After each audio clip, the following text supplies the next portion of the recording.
Our babies are dying, our mothers are dying.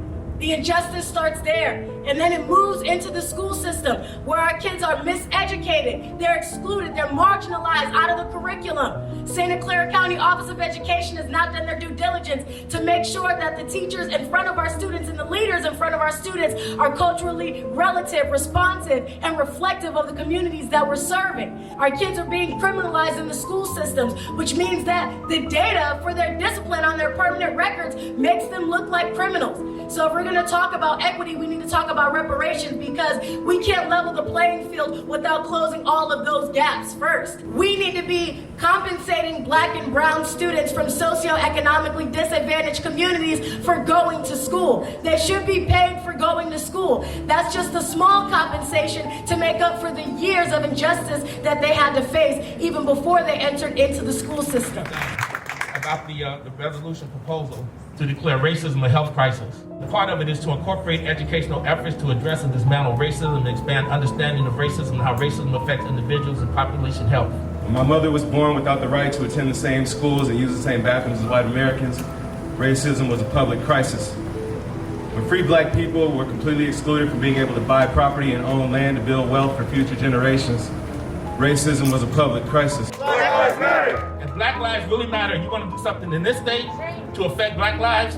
We want you to vote November for ACA 5 to return affirmative action to California. Black Lives Matter. Even though our population here is 1%, our Black youth are 16.9 times more likely to be admitted in a juvenile hall than their white and brown peers. I like the commitment, I get that, but we want action. We don't just want promises of equity in the future. We want to be compensated for everything that's been taken from us. And in reality, you'll never be able to do that, but we want to see you sweating the tribe. Because from every element of the system, there is brokenness and there is injustice. There is not one part of the system where we are equal. So as we talk about equality, we need to also talk about how do we start to pay back our Black residents in San Jose. So as we're moving forward, I definitely encourage y'all to make sure that you're inviting young leaders and influencers in this movement to the table to talk about what is it that these young people want to see change. Their voices at the table. They've been wrong. What is it that they want to be taught in schools? What programmings do they want to replace these juvenile detention centers? Their voices need to be at the table. And all of the Black leaders in this community who have been paving the way for years, the NAACP, the Black Kitchen Cabinet, Ujima, all of these people have been doing this work for years. Their voices better be at the table when we're talking about what's best for this community moving forward. And again, that's equity and reparations. Thank you. Let's start with the fact that declaring racism as a national health crisis is not enough, because we need to be straightforward. This has been a lasting problem and it's ending now. Kids went through slavery and kids were killed when Christopher Columbus came and swept the country of Native Americans, but let's teach the kids that they sung Kumbaya together and none of this had happened. How about we start teaching the true insane side of slavery and stop trying to skim over it?